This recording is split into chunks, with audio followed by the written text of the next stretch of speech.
Let's be clear from the start. Your kindness by itself is not enough. If you believe that being a good person is a sufficient strategy to navigate this world, you are living in a beautiful, fragile, and dangerous fantasy. And the most painful part? Deep down, in the quietest corners of your mind, you already know this. You feel it. A cold, familiar sting of resentment. You feel it every time you do the right thing, only to be ignored. Every time you give your trust, only to have it weaponized against you. Every time your integrity is mistaken for weakness. You were taught a noble lie, that the world rewards honesty, that virtue is its own shield. But reality has taught you a different, harsher lesson. The world does not reward the good. It rewards the effective. It rewards those who understand the unspoken rules of the game. How many times have you been the perfect target? The one who absorbs the blame, the one who does the extra work without complaint, the one who stays silent to keep the peace, only to realize the peace you kept was never your own. This experience, this quiet suffering of the good-hearted, is a universal, unspoken tragedy, and we want to hear your story. Before we go any deeper, pause for a moment. Go to the comments and share just one instance where your kindness was mistaken for weakness. You don't need to be detailed, just a sentence. Let's create a testament to this shared experience right here, right now. Done? Good. Now you see you are not alone. And now, your real education begins. Because this is where Machiavelli enters the room. Not as a demon, but as a doctor. A doctor who understood something most people refuse to see.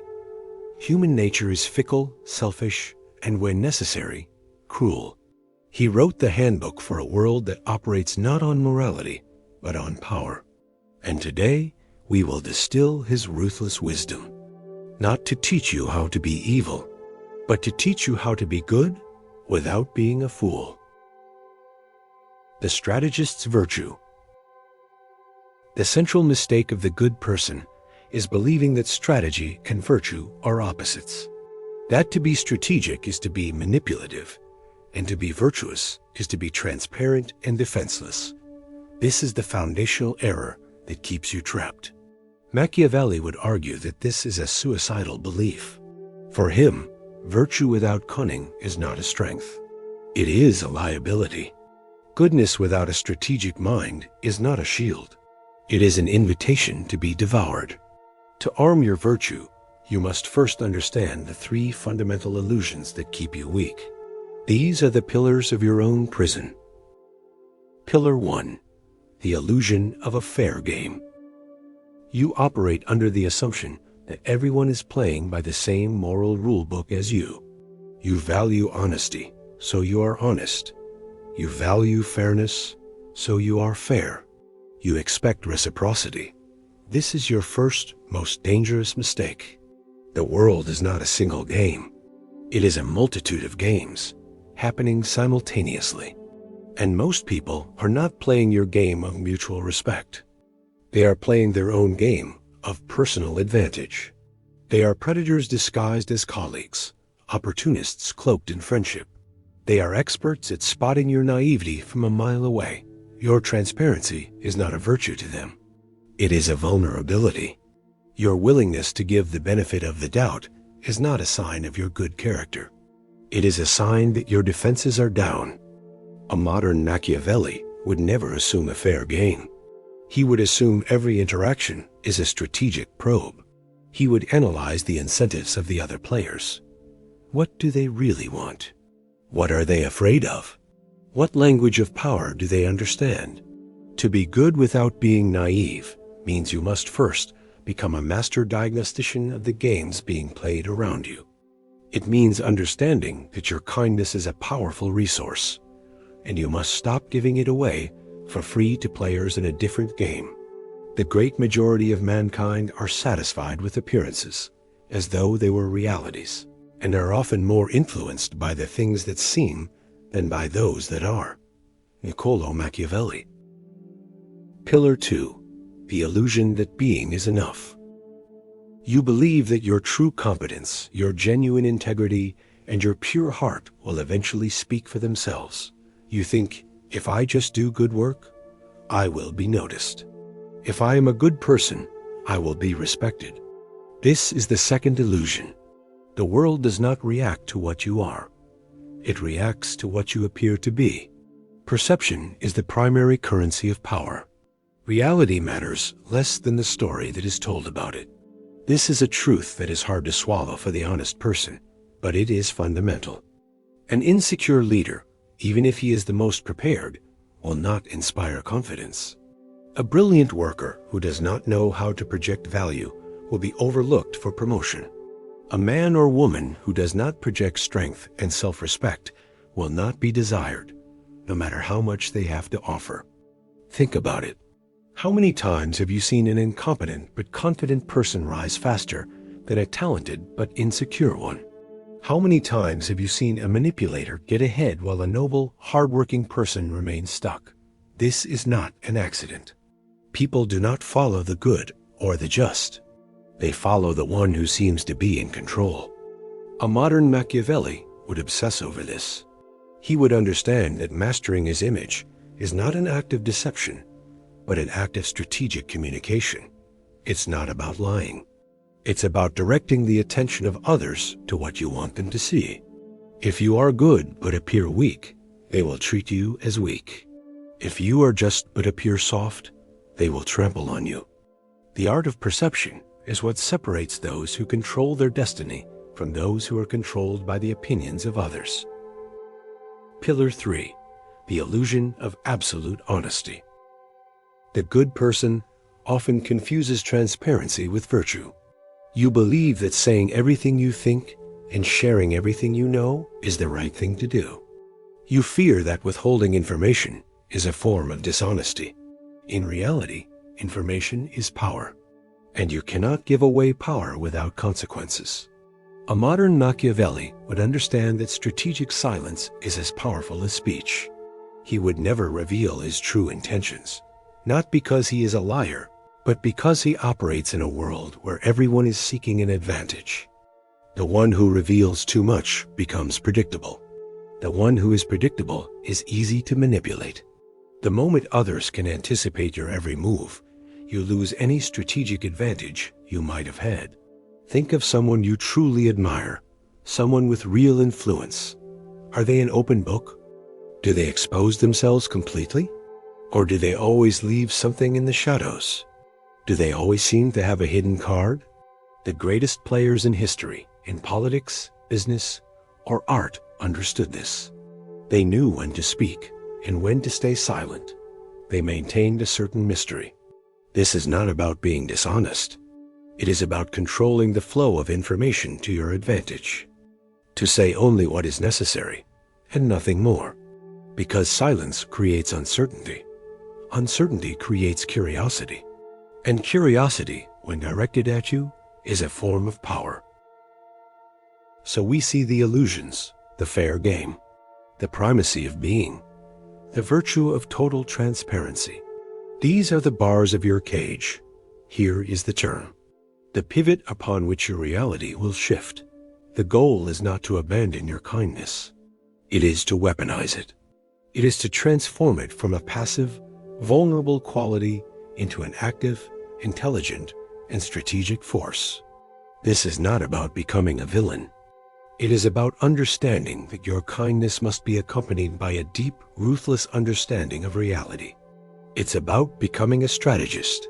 This transformation requires mastering 3 fundamental arts. Art 1, the art of emotional control. This is where most people fail. They believe that control is based on external strength, a loud voice, aggressive posture. But true mastery, the one Machiavelli understood better than anyone, is in the absolute control of one's emotions. The one who loses control, the one who reacts impulsively, the one who is carried away by anger or anxiety, he becomes predictable, manipulable, and weak. Think about the last time someone made you lose your cool. Who had the power in that situation? It wasn't you. It was the other person. the one who provoked your reaction, because the one who controls your emotions controls your actions. A modern Machiavelli would be impenetrable. Others may try to get under his skin, but if they cannot move his center, if they cannot predict how he will react, they lose control. A prudent man, he wrote, must act at all times with coldness and calculation. This is not about not feeling. It is about not being a slave to what you feel. It's about not being a reactive animal that anyone can manipulate.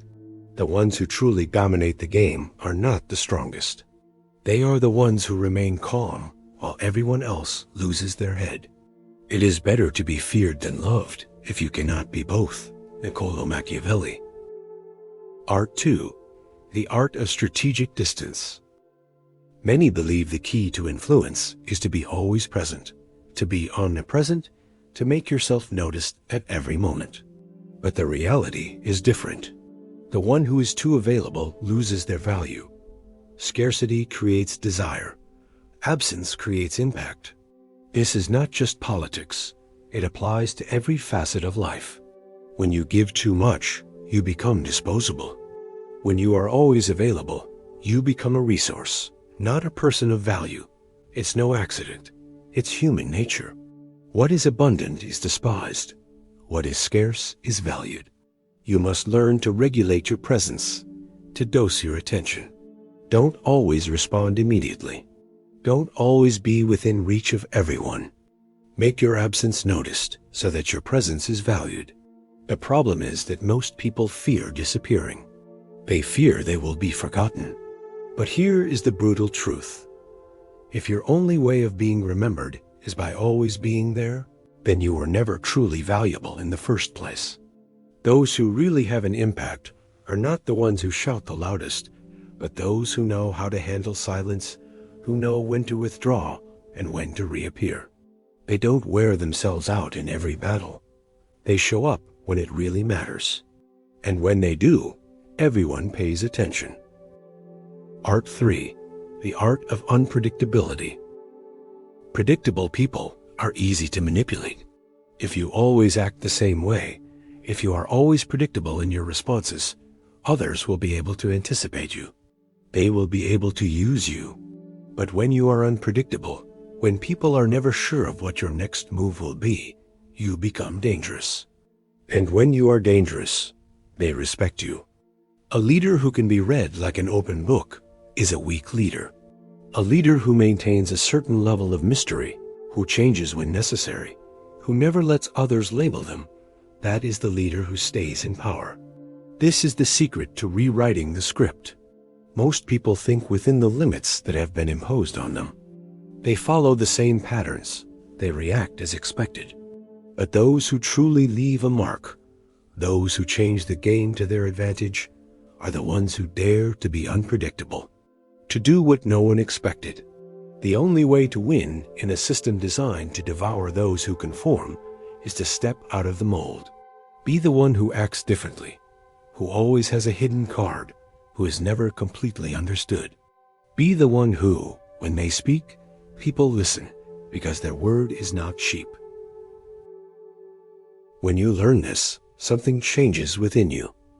You realize that you were never weak. You were simply not playing with the right strategy. You realize that people haven't been ignoring you because you're not worth it, but because you never knew how to project your value. And knowing this is dangerous, because the moment you apply it, there is no turning back. The moment you start controlling your presence, your image, your information, using silence as a weapon, you will start noticing how the world reacts differently to you. The people who used to ignore you will start paying attention. Those who used to manipulate you will begin to fear making a move against you, because you are no longer the same. Now you are someone who understands how the game board works. And here comes the most important decision. Are you going to apply this, or are you going to return to ignorance? Because what separates those who thrive from those who fall behind is not knowledge. It's action. You can stay here with this information floating in your head as an interesting but harmless idea. Or you can start implementing it. The choice is yours. But I warn you, if you go backward, if you keep acting as you did before, you will do so with the full, painful awareness that you are choosing to be invisible. You are choosing to remain a victim. Or you can start changing. Now, small movements, small trials. Apply some mystery. Control your urge to speak. Respond calmly. Small actions that, over time, will transform you into someone who can no longer be ignored. Because the world doesn't remember those who just existed. It remembers those who knew how to play the game. So now I ask you, after all of this, are you ready to play? If you have made it this far, if you understand what it truly means to move with strategy, if this video has made you see things from a different angle, then join the others who are choosing to be players, not pawns. Go to the comments and make your declaration. Write with conviction. I am the strategist. It is a declaration that you will no longer be a pawn in the system. You will be the one who writes the rules. Subscribe to the Thinker's Codex. This is just the beginning.